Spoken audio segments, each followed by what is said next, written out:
once, but my ass. I'm only 4. Bonjour, Monsieur Pussycat. Cracking toast, poet.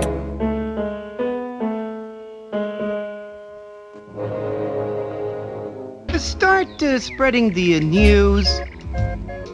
Hello, everyone, and welcome to the short podcast about short films. I'm your host, and we are discussing the Academy Award for Best Animated Short. Today's episode is about the 32nd year of the award at the 36th Academy Awards, which celebrates the films of 1963. Today's guest is the co-host of the Academy Queens podcast. Please welcome Joey Gentile. Hello, Joey. Hello, thank you so much for having me. I am so excited to be here and to discuss, out of all years, the Academy that has been this establishment, the one year I consider the worst single year for the Academy Awards in its history. So thank you for that. I believe that's for like the mainline categories at least. Not spoiler alert, but you are correct. Yes, 63 is not a well-liked year when it comes to the main categories with Tom Jones and everything winning on a lot. But yeah, it's just like these shorts categories, all the below the line stuff, they're usually their own beast. But before we get into everything, tell us what is your familiarity with the best animated short category as a whole? So honestly, my internal struggle with the Academy Awards, and I love film in every way possible, but my struggle with the Academy Awards has always been trying to really care about below the line categories. So there isn't much history with myself with something like short subject cartoon. Now, the most in-depth I ever got with it was falling in love, I think like everybody else, with Bao a couple years ago. Yeah. Fantastic. So when you had asked me to do this year, I was like, you know what? This gives me an opportunity to fully embrace a category that I don't really put a whole lot of thought into. And despite my thoughts or what I said a little bit ago with the worst year possible, this was such a delight for how bad this year is. Mm-hmm. So thank you, because you gave me an opportunity to do something I normally wouldn't have done.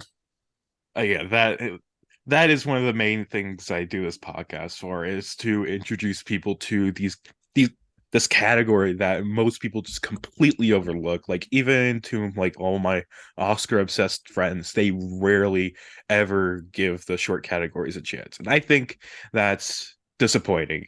And so I bring on all these different people who have no experience with this category. I just give them a random year, or usually just picked out of a hat. Though, of course, I did specifically choose this year for you, and that will be for our first nominee that we're going to get into shortly. But before we get into them, I just want to point out that this is the first year without any of the big Hollywood studios being nominated. No Disney, no Warner Brothers, no MGM. It just shows how far we've come in this category, because like back in the first 30 years, it was just all Disney. First, like, we had Disney winning everything, and then we had Tom and Jerry winning everything, and then we had UPA winning everything. But now all it is foreign and independent studios. And so let's get into these nominees. Our first nominee and the year's winner is The Critic, directed by Ernest Pintoff. This is Pintoff's second and final nomination, previously nominated for The Violinist in 1959. And while that one is entirely voiced by Carl Reiner, this one is voiced by Mel Brooks. The concept of the film, that being an old man trying to make sense of an experimental film, came from a real experience by Mel Brooks when he was watching a short film by Norman McLaren, and an elderly man in the theater with him was bemoaning the lack of a plot. And thus Brooks got in touch with Pintoff, presumably through his good friend Carl Reiner, and pitched a short to him. Pintoff was to make an abstract short similar to the style of Norman McLaren, with zero warning to Brooks as what would be in it, and then Brooks would watch it and improvise a dialogue over it. And thus we have our film.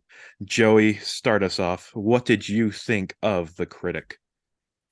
Well, first of all, I want to say I find it fascinating that the shortest of the short films wins here Mhm. because it is what maybe 3 minutes and 15 seconds in total, and that includes the quick little end credits sequence at the end.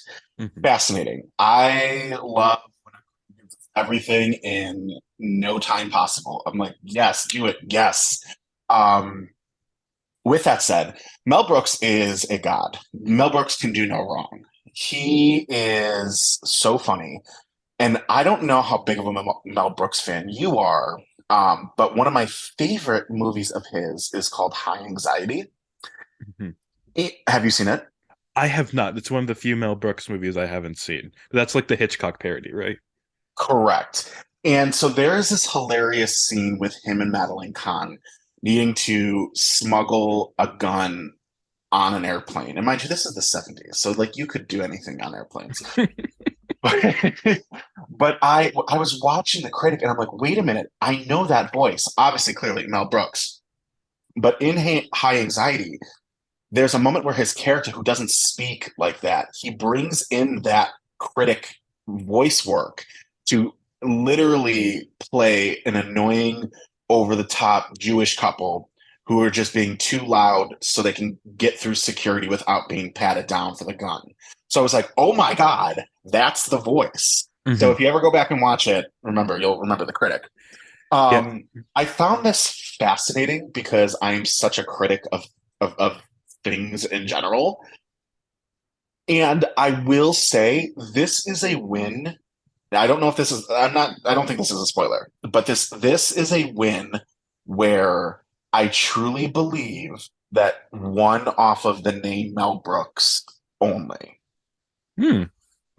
Because I don't know about you, and we'll get to that. After watching these, I really like stared at um the five nominations, and I was like, is this truly the best? I'm not sure, but that's all I'll say right now. So a couple things. First off, as I was like researching these films, apparently this voice from Mel Brooks does like it's a common voice he does, like the stereotypical old Jewish man and character. And specifically, I found this bit that he does with Carl Reiner about the 2,000-year-old man, and where it's like Carl Reiner is like interviewing him and Mel Brooks is the 2,000-year-old man and has all these jokes, and it's like the voice there is just the exact same thing, and so and people seem to say that like, oh, this is just Mel Brooks doing his 2,000-year-old man character again, but he's the critic now. And so I guess this is just one of the voices that's in Brooks's like repertoire. And then I guess we'll talk about like how this one, like once we get to the other ones, like whether they should have won or like why they didn't win. But as for my thoughts on the short itself, I think that this is the perfect length for the short that it is, because by the end of it, I was almost getting tired of it because, but it's a really good thing. It's only like 3 minutes, because it's just like there's only so much you can do with uh, a man being like, "Oh, this short's terrible. It's junk." It's just like what is this? What's going on? And it's just like Yep. it is funny for a little bit, and that's how long this short lasts. And it's like there's some good parts in there. Like I really like the joke about like, oh, it's born, oh, and it's being attacked, it's stuff like that. There's some little lines that get me, but overall it's just one joke, and then it runs it to its length, and then it ends, and that's good. And also I really do like the animation that Ernest Pintoff did. I like the short within the short itself. I think that's it's good, it's colorful, and I like the generic classical music over it. It's a good Hmm. short, and then we got a good short with it. Yep. Yep. I what year were you born? I was born in 1998. Okay, so I'm 92, so I'm 6 years older than you, but I remember, and that was another thing too, watching these movies kind of felt nostalgic because clearly neither of us were born or around in the 60s. However, All of these shorts brought together one thing for me, feeling wise, and that felt like, especially whew, when we get to the game, Hmm. that there is this nostalgia feel of animation that I missed. That like watching the game, for an example, was like, oh my god, this feels like it would have been on PBS. Hmm. And there's this like nostalgia feel of cartoon making that I loathe, or not that I loathe, but that I yearn for, because I loathe animation now, and I blame Hmm. it on Shrek. Yeah, I I get that. I get the blame. I am coming out as a millennial who never liked Shrek, any of them. So I blame Shrek for the digital animation that we have today. It's kind of why I love Leica. Leica is my favorite animation Mhm. studio, because there's something about claymation that makes it feel real.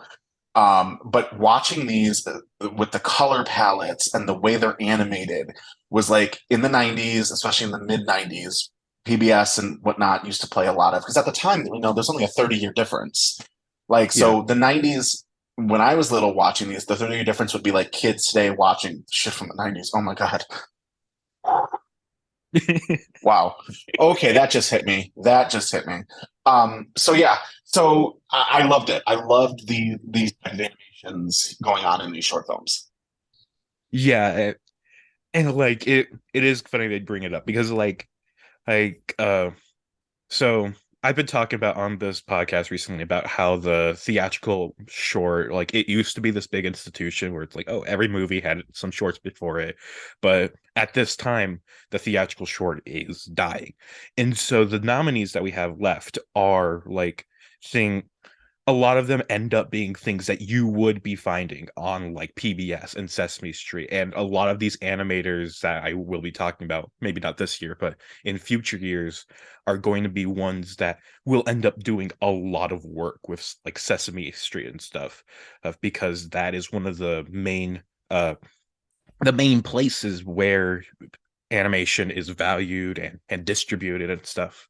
And so it is like so like things like that are like the main distributors of it. It's just something to think about. And also like we're going to get into the specific style of animation, 70s style of animation, where it's like, oh, you got like the plain white backgrounds and just like a few little characters on the front of it. It's just the only things that are animated are what needs to be animated. And it's just like very cheap and low budget, but also, oh, it gets what it needs to do. And it's just it's a great period for animation. Every year is a great period for animation, I think. Like even with your bemoaning of the modern year, there's still a lot of great animation being put out up to the modern day. It's just maybe not the mainstream stuff that comes out of Hollywood. Yep. But yeah. Uh do you have any other thoughts on the critic? No, not yet. All right, so let's move on to our second nominee, which is Automania 2000, directed by John Hollis. This is the first and only nomination for John Hollis. He started out as a Hungarian animator, learning the art of animation under previous Oscar nominee George Pal, and formed the country's first animation studio, Coloriton, in 1932. After 4 years, Hollis moved to the UK and met Joy Batchelor after he put out an ad looking for an animation for assistant animator. The two would marry and form Hollis and Batchelor Cartoons in 1940. Together, they became the foremost British animation studio, making several shorts and even multiple animated features, starting with Handling Ships in 1945, which was the first British feature-length animated film, and most famously adapting Animal Farm in 1954. But Hollis and Batchelor would eventually be sold off to Tyne Tees Television in the early 70s. Brief aside, I'm curious as to why John Hollis is the only nominee listed when, by all accounts, I think Joy Batchelor should be co-nominated with him. Every source I can find says that Batchelor and Hollis both produced this, yet Hollis was the only nominee. Is this misogyny, or is it just a simple misunderstanding or paperwork error or something? I can't tell for certain. Also, I just now discovered the BAFTA Award for Best Animated Film, which has been awarded on and off since 1955. And for some reason, no one has realized this. Like, the BAFTA wiki page does have the categories for Best Animated Feature and Animated Short, but pretends they started much later than they actually did. Anyway, Automania 2000 tied the Critic for the BAFTA Award. So, what is Automania 2000 even about then? Well, it's a critique of consumerism, imagining the far distant future of the year 2000, where our overwhelming need for more cars, new cars, bigger cars has caused everyone to be forced to live in their cars forever. Uh, so I really liked this short. I thought it was very well animated. I thought it was very funny. He had a lot of I really like the designs of all the different cars that they had made in it, like with all the very long cars and and there's a sequence in it where it's just like the cars for every occasion. Like there's this very ornate car for when they're going to church, and then there's like a little baby car, and it's just like very it's a very well designed, very fun designed film, and I really enjoyed it. And maybe it's just got some good British humor in there, but still, I thought it was really good. How about you, Joey? Yeah, I mean, I appreciated this one for sure. This was one that actually kind of hit me the message behind it after the fact. Um, and that was the fact that like it was a metaphor for how we're never truly satisfied Hmm. with what we have, right? Because it's like there's a part in this short where they're like, oh, they realize they would get the best from the top of the pile, and then you just keep buying more, you buy more. It's like a keeping up with the Joneses scenario, right? Hmm. So I found that to be fascinating because that's really what adulthood is, and you have to kind of really be self-taught on how to be happy and with what you have, because there are people who have far less than you always. End of story. Period. Point blank. But again, there's that retroness of the animation here that I long for again, and I'm like, I'm into this. It had its funny moments for sure. I definitely find that we're smoking from long hoses on helicopters to instant drunkenness, and I'll just take two aspirin and you're all good. Um, the Okay, so then there's that scene with like the parents sharing the bed with the kid, and I'm just like, so you're telling me these giant cars only have one bed, and then I'm like, Joseph, this is animation. Don't try to put logic to it. Just have fun, because I do that to myself, right? So yeah, this one was great. I like this. I actually am surprised this one didn't win. Well, yeah, it might have been close considering like they both won the BAFTA. So Right, right. I So, guess but yeah, I liked it. uh you mentioned a thing about one bed, and it's like that got me thinking, because it's like it does emphasize that's like there are children who are bored in these cars, and it's just like that that has a lot of implications, especially considering there's only one bed. As it's like where do the children go? Oh, but who knows? But yeah, and I one of my favorite parts of the short, I think, was the part at the end where it's just like you have this scientist this whole time who is like fulfilling man's need for more and more cars. He's just in his little tower, he's inventing stuff, and it's just like I guess he kind of thinks he's above it all, but it's like by the end of it, it's like the car piles just keep rising and rising, especially with the self-replicating car or whatever. And so it rises up to his high tower, and he realizes he can't escape the mess he's made.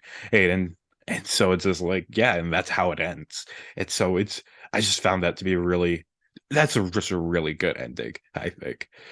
Yeah, this is Yeah, just this is just an all around a really well made short film. Oh, it's got a simple message, but it executes it very well. Oh, and yeah, it's just a really well made, well animated film. Really liked it. Really fun. yeah, it was a good one. Hmm. All right. Anything else you have to say? I feel like we kind of ran through that one pretty quickly. Well, it's so funny because being in the year 2000, again, you were, but when 2000 hit, there was the whole Y2K scare, Yeah. and it's so funny to me because never were we Like, again, animation, it's having fun, but it's like, this is what's going to happen in the year 2000. It's like, going into 2000, had to shut off their desktop computers because people thought that the world was going to explode. So it's always funny to me what the future looks like 30 years prior, to what they think it's going to be. And let me tell you, 2000 was not about that. It was not. Yeah, it's really funny like how low the estimates for like when people imagine like the far future, they sometimes just go like really short amount of time. It's just like when Blade Runner goes like 2049 or whatever, or it's Yeah. just like you really think that all that's gonna happen in like 30 years? I come on, you're a bit optimistic there, buddy. Well, I think the funniest example of that is probably the most popular, and that's Back to the Future 2. Hmm. Yeah. When, first of all, Jaws 16, come on now. Come on now. Yeah, I mean that's probably everyone's, go-to when they think of future things because it's the most popular, I think. Yeah, that is one of them. Although I Yep. feel like Jaws 16 was one of the more realistic predictions than, like hoverboards and things like that. Jaws 16. Too bad Jaws the Revenge just killed that dream. Yeah, we should have had 12 more Jaws movies. Like just for the Jaws hell versus of it. Kong. Yes. Uh, yeah, Jaws versus Kong versus Godzilla.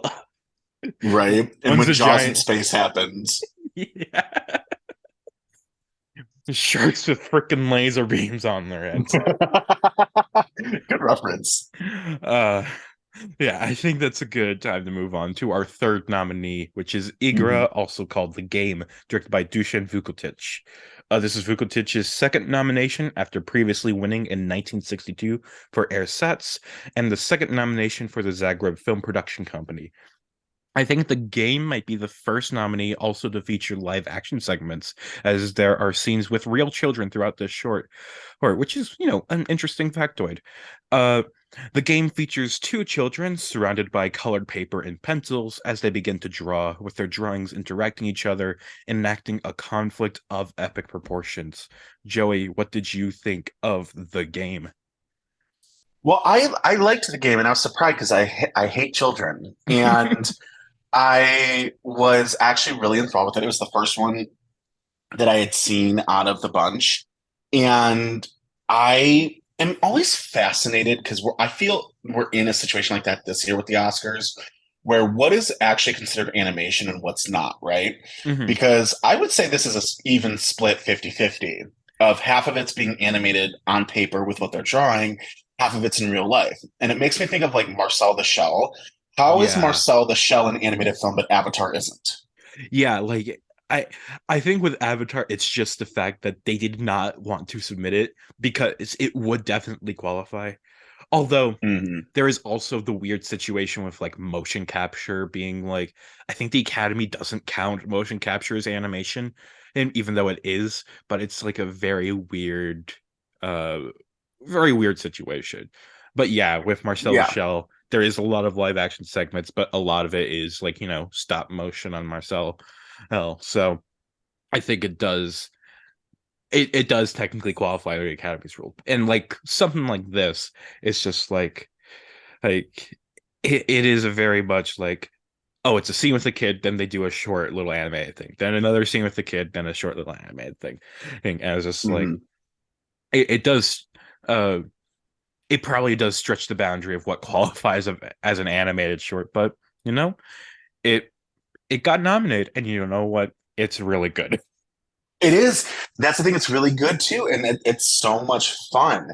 And I can't fault it at being nominated because guess what? It got it. I mean, there are things that we always, critique on what we wish was nominated, what we, like that's me with Elvis this year. I'm like, well, how, I don't get it.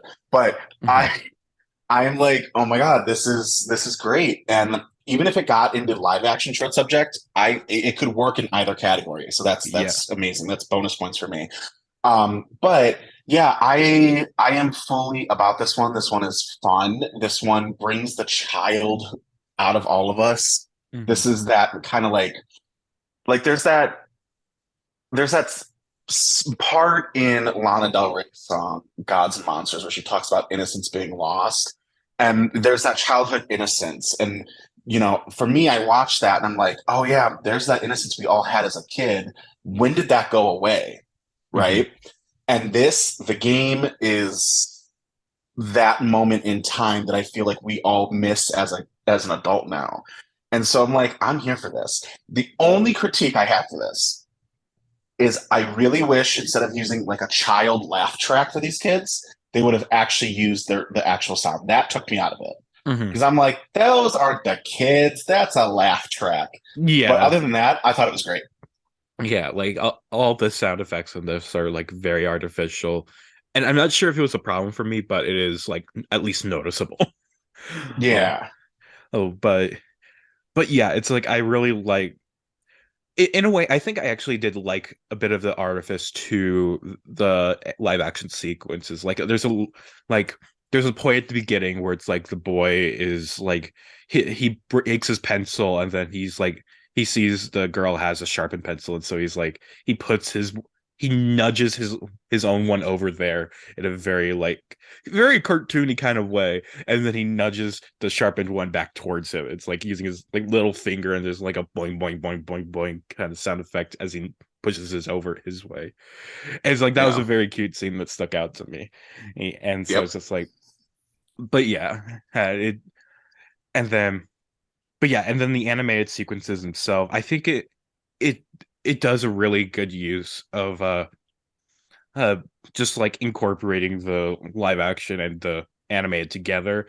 Uh Part of me, something I'm curious about is like, so we see like the children like drawing their drawings and whatever, and then we see those drawings like come to life. And I'm curious, like, were the drawings done by uh done by like the people at Zagreb Film, or were they done by the children and then they just like, took them and animated them or whatever? It's just like because I feel like it's probably done by like the animators or whatever, and the kids just kind of like colored in certain scenes or whatever, or erased it or whatever. But then, who's to say? Yeah, I mean, if anything, I can think of it this way is that the kids drew the base drawing, and then animators then they cut it so perfectly to where it looks like they're actually doing it. But then you have the animators who are able to step in and just trace it and go from there. Yeah, Yeah. and also they didn't actually do it that much, but I like the way that there's this one scene where it's just like, so the boy draws a lion to chase after the girl's drawn girl character, her, and then she draws a tree for her to climb up, and then the boy just turns the paper to the side so that the lion can like go up the tree. It's where the tree kind of becomes ground or whatever, and I always like when like animated shorts kind of like play with like the gravity, play with the actual space and whatever. And so I thought that was a really creative part of it. And I kind of wish it kind of did things like that more. Although like there is also the scene where the boy draws a tank and then the girl just rips the paper in half so it can't like go across us and then it like sinks into the gap in the middle or whatever. So yeah, Mm, fun fun scenes in here. I absolutely. yeah, I think it might go a bit too long in the end, but still, I just really really love this either way. Hey, it's just a really colorful, really fun, really creative, just a really interesting short about like, and I think like the message of this, like I've talked about before in the podcast about how like, especially when it comes to like Eastern European animators, and this is from Zagreb Film, they're in Yugoslavia. Uh, uh, they often are like they're trying less to make their messaging obvious to the viewer. Like it's not like Disney or something, or I guess even like Automania 2000, where it's just like, oh, it's very upfront about the kind of message you're supposed to get from this. It wants to try and like make you work for the messaging. And so thinking about this, I think it really is just has tried to be a message about like the pointlessness of like war and conflict and whatever, or it's like where it's just like these war games and the escalation of like aggression, and it's just like that's all very childish. And by the end of war, it's just like we're all left worse off, and we're all crying like little children about it, and that we should just make up or whatever. I think that's the messaging that it's going for here.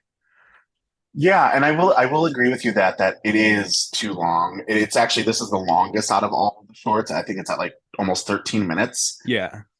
There is a point where you have to be told, whether it's by producers or higher ups, where to cut.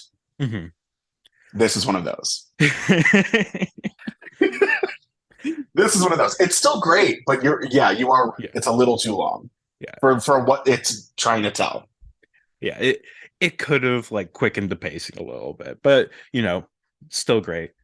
There's a lot of great things that are a tad bit too long. Yeah, I would agree. All right. Anything else you'd like to say about this? No. Like I said, I enjoyed it. It's just a little too long, but it doesn't take away from it at all. All right. So our fourth nominee is My Financial Career, directed by Gerald Potterton.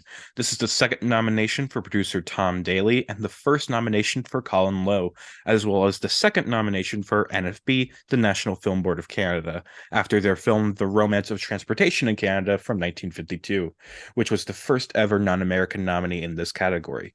Daly and Lowe were both major figures at NFB, with Daly most frequently as a producer and Lowe mainly as a director, and together had major influences not just at NFB but on cinema as a whole. To name a few, the film City of Gold is cited as a major inspiration to documentarian Ken Burns, specifically his usage of archival photos in his documentaries. Stanley Kubrick approached Colin Lowe to work with him on 2001: A Space Odyssey after his documentary Universe, though Lowe declined. But Kubrick did also take the narrator of that documentary, Douglas Rain, and cast him as HAL 9000. And Lowe was also a major figure in the development of IMAX technology, making multiple films that expanded the capabilities of the new format. But back to My Financial Career. Based on a story by Stephen Leacock, My Financial Career is about a man who nervously tries to open a bank account and deposit $56. So I find myself to be a big fan of like the very dry humor that comes from like these like British and Canadian shorts and things like that. And so when we find this very simple story about a man who just wants to deposit $56 into the bank, but just has no idea what he's doing and ends up making a fool of himself. Oh, it cracked me up. I had a really good time with this one. I like the simplistic animation, and then I like the like how you have like if you weren't aware of the situation, you have no idea what the hell this man is trying to do, because it's just like he wants to see the manager alone, and then it's just like, and then I don't want to just go through the plot of the short and just say like how funny is each of these individual scenes, but it is just really funny throughout, and like that's all I can really say about it. It's just a really funny short that I liked a lot. How about you, Joey? So I am convinced that this is a rejected Schoolhouse Rock video. You can't convince me it's not. From the artwork to just its plot, I'm waiting for the song and dance and like the little Bill dude is just a Bill to show up. Like I am here for it. Now I will say this is probably my least favorite of the bunch. Mainly, it's kind of like the same way I hate as a soon to be 31-year-old adult why I hate playing Monopoly. Because I pay rent in my daily life. I don't want to, go around a square and keep paying rent for fun. I am like, okay, bank account. Okay. Uh-huh. Uh-huh. $56. Oh, been there. Like, so in that sense, this one wasn't for me. But I do appreciate the fact that it made me, again, feel like I'm watching Schoolhouse Rock. Mm-hmm. And I do also find Because when I don't know why when it said Tom Daly at first I thought of that swimmer dude Yeah, because he's same also name. named Tom Daly. Right. I was like, wait a minute, the math isn't mathing here. This is. But yeah, so I had fun with this one. But yeah, I would say this one probably kept my interest the least just because I don't know. I'm just like, banking, Yeah, math, I'm out. that's understandable. It's just Yeah. like it's just a short that I guess you have to be the right mindset for or whatever. I don't know. But yeah, and they're speaking of Schoolhouse Rock, it's just like I mentioned how like a lot of these animators like go on to like animating for like PBS and also like Schoolhouse Rock and stuff. It's just like this is the style of animation at this time. It's because, people there isn't enough money in animation, especially for like TV and short films, to like really get like that kind of lavish stuff. So you just kind of have to shrink these down as much as possible. Well, and the style of limited animation was established by companies like UPA and also Zagran Film. And so these things end up being like where they're the animators for like Sesame Street and Schoolhouse Rock and all these different like cartoon animation studios at this time took their influence from, and that's how they developed their style. And so a lot of the Oscar nominees in the categories in these years and also before and after is this is where that distinct style comes from. And it's just, and Yeah. that's why I do this category. It's like to show this history that people are completely unaware of normally. It's just like these short films have such a powerful, like such a potent history in them, and it's like I want to try and reveal that. But yeah, Yeah. Yeah. and then you Absolutely. and then you also just get this short film about a guy who wants to deposit money in a bank and then kind of fucks it up. Yeah. Yeah. I mean, it's comedic timing is perfect. I will give it that, and I appreciate that. But yeah, like I said, you can't convince me this wasn't made for Schoolhouse Rock. Yeah. Um, yeah, I think we said our piece about this short film. There isn't really much to say here. It's just a few jokes about a man trying to deposit money in a bank. So we shall go on to our fifth and final nominee, which is Pianissimo, directed by Carmen Divino. This is Divino's first Oscar nomination and will be his only nomination in this category. However, he was also nominated for Best Documentary Short in 1973 for the film Background. Davino was born in Connecticut in 1918 and started as a combat photographer in World War II. Used money he got from the government, thanks to the GI Bill, to travel abroad and studied fine art in Paris.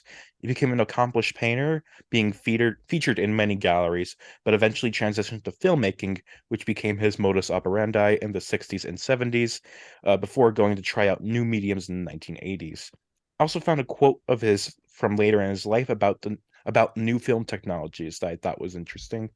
Uh, quote, when I think of all the images I didn't record because I couldn't afford the film and see how cheaply it can be accomplished today, I am amazed and somewhat saddened that it came too late for me. I know, though, that some young person will use this new medium in a unique and exciting way. But, unquote. And back to Pianissimo, it depicts a player piano as well as a nude bust becoming colorfully painted as the short goes on. Joey, what did you think of our final nominee? This is like if you take 1975's Tommy and make it into a short subject cartoon. Oh, Like I was watching this and I was like, oh, this is Tommy. Like this is that minus the beans. Like, all right. oh, Um, so yes, colorful boobies, beautiful colorful boobies. yes. Um, but there isn't much to this. Like it's like this is a nomination where I feel like would have if I smoked weed would have been a lot more fun stoned. Okay. Does that make sense? I understand what you're saying, yeah. Like the color palettes and its design and the music. Like I found it fascinating, but there isn't much to it. Like it's just like It's like an animated music video, Hmm. But and I'm here for it. But with the other four ladies in this lineup, it's got a lot to live up to, and unfortunately for me, it falls a little bit. Um, which is also funny that I think that because I also think Tommy for me falls, and I know you're a fan oh of yeah, Tommy and I'm a big Margaret. Tommy fan. So it adds up.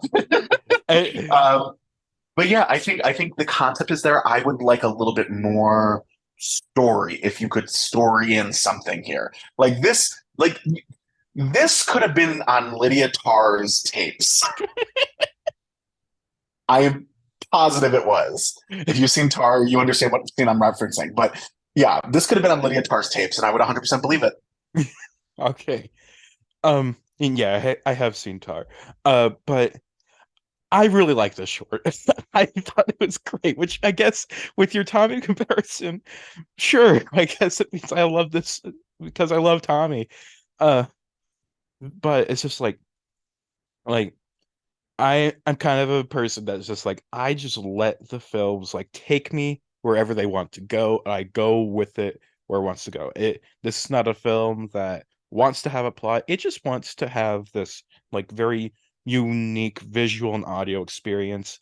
It's just like, and I just really like this whole thing. I just really enjoyed how like just watching the colors come around. It's just like how and the designs that and it's just like they turned this piano from just of this very plain white thing into something that is just so colorful and dare I say garish in just a very fun way.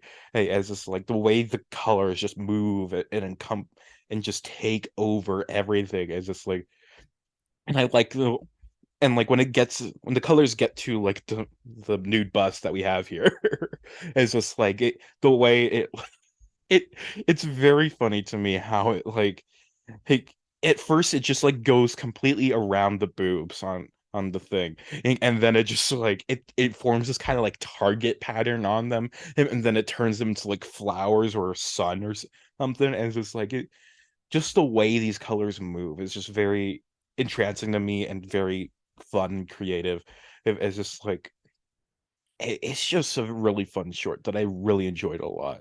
And it's just like, and yes, it's not something that is particularly deep or anything, but it's not trying to be deep. It's just trying to be some fun little experimental kind of thing where it's just, it it's a it's a marriage of music and visuals, and that is something that I can always get behind. I'm a big sucker for shorts about music when it comes to this category. It's just like it's a common theme where it's just like a short is just a recreation of a catchy song and I'm like yes 4 stars beautiful love it it's just I'm a sucker but I love this this was just a lot of fun. Um, Yeah, yeah. And see, that's the funny thing. Again, I bring up the Tommy comparison. Look at us. Who would have thought? Both of us. not me. Good times. It's good Oh times. yeah, but yeah, this is just a lot of fun. And also, I just want to talk about Carmen Divino here because it's like I went to his Wikipedia page and I'm finding it more and more often. It's just like when you get people who are like very who aren't like really well known at all either they're if they have a Wikipedia page at all, the Wikipedia page is either very short or very long and very clearly written by someone who is a big fan of this person or like very close to this person. Because it's like as I was reading through this Carmen's Wikipedia page, it became very clear that this was written by someone who was like maybe like his wife or maybe like a child or just someone who knew Carmen well and knew his life story and wanted to just develop his Wikipedia page. And it's just like and it's just very funny to see things like that. And there's another person that I'm going to talk about in another episode soon, where it's just like they have a very long Wikipedia page, but like half of that page is just about one thing they wrote, and it's like it's writing out the entire thing in Italian, then translating it to English, and then like analyzing the thing too. It's just like, why Hmm. are we spending so much time on this one thing this guy wrote? Yep. No, I get it. I It's get just it. it's very funny the things I end up finding with this category. And that's what's fascinating again, like going to these qualifying categories, because like I said, had you not asked me to do this, had I not watched these, I would have never experienced these. And now it makes me like want to discover more about this category, about these short films. Mhm. Like it's like finding a diamond in the rough. Exactly. And so, yeah, if you want, you can listen to the other episodes of the podcast. Or the great thing about the animated short category is that every or almost every nominee is very easy to find on the internet somewhere. Or it's just Hmm. like if you know where to look, you can easily find all of these except one online. There's one nominee that is currently like only available in the British Film Art Institute archives, but everything else it's on YouTube or Dailymotion or Vimeo or somewhere, and you can easily find it. And it's just and that's part of why I want to do this, because it's like I know I'll be able to like easily find all these shorts and have my guests easily find them, and then we can easily talk about them. As just it's just a great time. As just I really Yeah. So if you want to check out more of these categories, I can give you some recommendations after we record, or give you some years to check out or whatever. Or if you want. Yeah, definitely. Or Definitely. or just go on And the undertaking of watching all of them, like Christoph and Ronaldo and myself have, and also Owen Daly. They're watching the shorts along with the podcast, which is a lot of fun to watch them do. nice, nice. Yeah. I mean, it definitely will be stuff that I will search out for because, and that's the best part of being shorts is they don't take a whole lot of time. Mhm. So there's some definite great ones, and like I said, I think the most popular as of late really was still Bow, and so that was a great introduction for me getting into the short films, and then adding all this into it. It's been great, but you know, now that we've talked about all five, it kind of my comment earlier I find it that like because on the ballot they would have like the critic and then Mel Brooks, like the producer, blah blah blah blah. So even after all of these and talking about them, I feel like that was a because okay, let's be honest, not every Academy member actually watches everything, right? Yes, but So the thing about this category is that you are forced to watch all five nominees in order to be able to vote on this, is the thing. even back then, Even back then. okay, okay, because I was gonna say this feels, and this is not a dig against the critic, but Mhm. this does feel like a win that happened because they saw Mel Brooks's name. But Mel Brooks wasn't even that big of a name at this time, was he? Because it's like this was well before he made like the producers or anything like that. He was just a small time comedian who, had some like talk show appearances and just happened to make this short film. It's just like he wasn't Mel Brooks yet. He was just a comedian. Yeah. I mean that's fair. I mean, yeah, but I don't know. We truly never know not being alive then. Yeah. But if I were to like think about like why certain things won, it's just like I think the critic is probably one of the more accessible ones. And it's just like, if anything, it is a kind of it's almost a meta kind of cartoon, because it's like these past few years have been in the Academy rewarding these like artsy kind of short films. And just like I think the critic kind of speaks to a lot of the Academy members who would like watch these short films, and like who don't like the way that things are going, and are just Hmm. like I don't understand these artsy fartsy short films. I just want my Tom and Jerry back. Love Tom and Jerry. Such a good time. Hmm. Yeah. But yeah, it's just like I think like looking at these other ones, it's just like I feel like any of them could have won, but it's Hmm. just the critic is the one that ended up winning. Like just thinking Yeah. about the Academy at the category at this time, because it's really not thinking about the Academy. It's just thinking about the people who vote on these, because very few of the Academy would care enough to go to like one of the screenings in order to be able to vote on it. And it's just like, yeah, I just don't think so. Yeah, of the people who would seek out these short films, it's just like, yeah, the critic does make sense, but also I feel like any of these could make sense. Except my Yeah. financial career. I don't think that ever had a chance. But the rest of them. Yeah. Yeah. I would But agree yeah, with that. but yeah, now that we've gone through and talked about the five nominees, we shall rank them all. And Joey, start us off with your number five. I am actually giving number 5 to Pianissimo. Okay. Yep. Uh, all right. So my number five is actually The Critic, the Academy's winner. Wow. And it's not because I dislike The Critic or anything. It is a good, funny short, but it is also just one joke that almost stretches its runtime too thin, which is very short itself. And I also just love the other four. Like I thought they were all great. So The Critic just kind of ends up being the odd one out here for me. Uh, Okay. number four. Number 4 is The Critic. Ooh. Ooh. Ugh. I ooh. I think while it is the concept is funny, it's a little too basic for the rest of the lineup for me. Okay. There is just a really good voiceover by Mel Brooks, but if you literally just, this could have been a single he put out on the radio. Yeah. Where is the animation? Let me rephrase that. Where is the story in the visuals? Mhm. The animation's there, but why do I care? You know what I mean? Yeah. It isn't more than what it seems like. It's just, Yeah, this guy complaining about the short film he's watching, and that's it. It's just a joke. right. This could have been a Grammy win. Instead of this could have been an email. This could have been a Grammy win.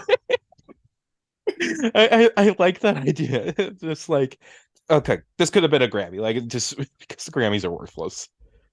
Uh, Yeah. but yeah.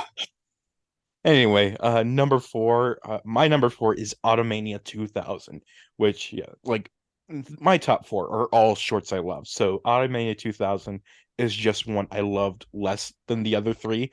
It's still a great short. It's just not one I enjoyed as much as the other ones. What's your number three, Joey? My financial career. Okay. Uh, I What's up? oh no, go ahead. I thought you were just not Oh, gonna say anything, but go ahead. Say what you want. oh no. I As much as I personally don't like this, I have to put my bias aside for the fact of like it almost feels timeless because again, it feels like it should be in School of Rock and Schoolhouse Rock. Wait, wait. Schoolhouse I think I Rock. just had a stroke. Thank you. I was like, wait, I think I just had a stroke. Like Um, you got it right the sh- second time. The first time you said School of Rock, which is the Jack Black right. movie. The Jack Black movie. That is the Joan Cusack movie. Let's be honest. It is Um, the Megan Cosgrove movie.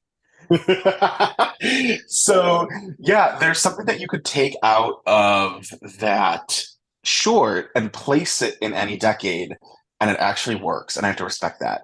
Mhm. So I think 3 is a fair spot for it, despite my dislike for it. Yeah, actually, that is a good point about that. Like, I think that is the only one where it's just like it is a bit timeless. Outside of the fact that they think $56 is like a good wage. Like, I think that's what he's saying he makes per month, as just like, and that was a raise, and like that he's a rich man now or whatever. Well, maybe not a rich man, but he is not broke anymore because he has $50 a month. But yeah, Mm. my number I three. yearn for the days where $56 was a lot of money. My number three is The Game. Hey, and I think, and while I didn't really have an explanation for why Automania was number four, I think The Game would have been higher were it not for the fact that it was just a little bit too long. It's just like you do kind of feel the 12 minutes on this one. Huh, but still, it is a really great short. It did move me a lot, and I like the animation playing around together and going across the papers and whatever. Or its use of color is really good as well. But yeah, it's a great short that I just did not like as much as the other two above it. Joey, what is your number two? My number two is the game. Um, I do think I do agree with you. It is too long. If they had even cut it by half, I think it would have been my winner. Because I think it's fascinating that you can put this, like I said, in either category and it fits perfectly. And I think there's that childhood innocence that we all miss and yearn for to a certain extent. And I got to give it its props. It was creative and the kid. Also, this may be weird to say, but those kids don't look like they're from 1963. Uh, Is that weird? like I'm trying to think like why that is. Like what is it about them that makes them kind of seem more modern? But I think it's just kids look like kids no matter where they're from. It's like what if adults, it's like yeah, they do kind of go a lot with like those fashion trends at the time or like makeup styles where it's just like that really shapes like how they look. But with kids, it's just like they just always look like kids no matter when they're from. Yeah, I mean, I guess that's fair. I don't know. Maybe it's that like I said, that feel of this felt like it was like a PBS special, and PBS played it for decades at a time. Yeah. Um, but yeah, I would have to say the game at number two. Just if it, like I said, if it had been cut in half, probably would have been my winner. All right. So my number two is my financial career, which I just had a lot of fun with. I thought it was just a very funny short, or which, is also the downfall of some other shorts when it's like a joke that doesn't land. But this one has several jokes. I thought they were all pretty funny, and so it ends up at number two. Uh, now Joey, your number one is Automania 2000. wow. I did not expect that. Yeah, I didn't either. This one, I sat with this one the longest because it really took me a minute to gather once everything was done. Outside of the comedy, outside of the story, I was like, oh my God, this is a life lesson. This is a life lesson taught to kids, whether they, or adults even. But this is a life lesson that you could put in a short and animate it and make it specifically for children that it teaches you to be happy with what you got. And I was like, that's really sweet and adorable, and I like it. So, yes. All right. I definitely respect it. I also loved it, even though I placed it at number four. It's still really great to me. But my number one was Pianissimo, which was your number five. Uh, but yeah, I said my piece on it. I just really liked how kind of unique and inventive and colorful it was. I liked the way the music and the animation blended together.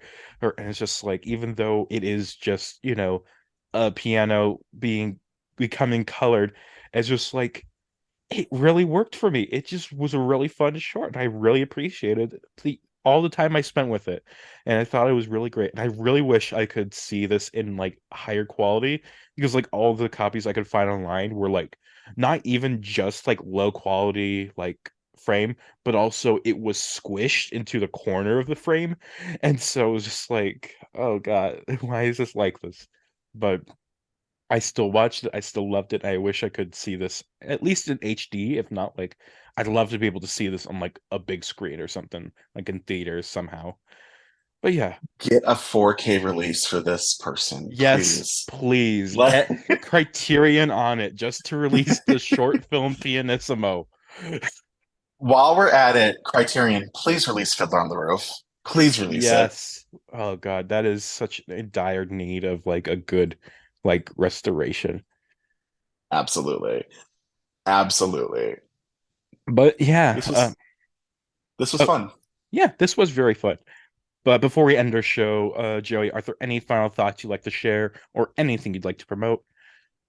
Yes, final thoughts. Despite the year being a terrible year for Oscar, I'm looking at you, Tom Jones, despite me giving Tom Jones Best Actor and Best Supporting Actress for for Salento, because there's nobody else better to give an Oscar for Supporting Actress in that category but Diane Salento. So, with that said, this was a breath of fresh for how awful this year was, and I cannot thank you enough.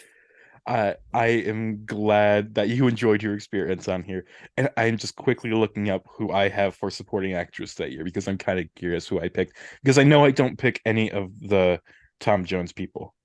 I picked There's Lilia Scala for Lilies of the Field. I thought she was really good. She is really good, and honestly, she'd been a winner. But I think that's it for me. And I believe that episode with Brandon, we talked about category fraud for her Mm. because AQ is infamous for not rewarding category fraud ladies. Yeah, Um, yeah, but yeah.